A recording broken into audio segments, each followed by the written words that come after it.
Magandang umaga po sa ating lahat. Narito ang ating weather update para sa araw ng Martes, February 3, 2026. Meron tayong minomonitor na low pressure area dito sa labas ng ating Philippine Area of Responsibility. Ito ay huling namataan sa layong 1,350 kilometers east ng northeastern Mindanao. Sa ngayon po, mataas na yung tsansa nito na maging isang ganap na bagyo within the next 24 hours at posible din pumasok ng ating PAR ngayong araw. Pag naging bagyo po, ito po yung pangalawang bagyo po natin at tatawagin natin itong Basyang.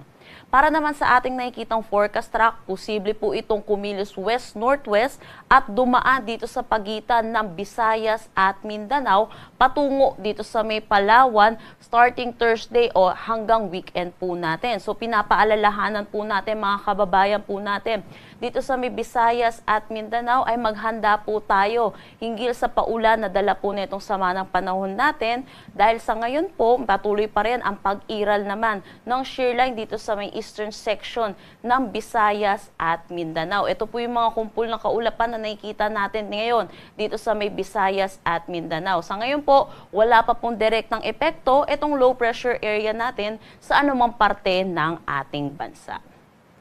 Samantala, yung northeast monsoon naman patuloy na umiiral dito sa buong Luzon.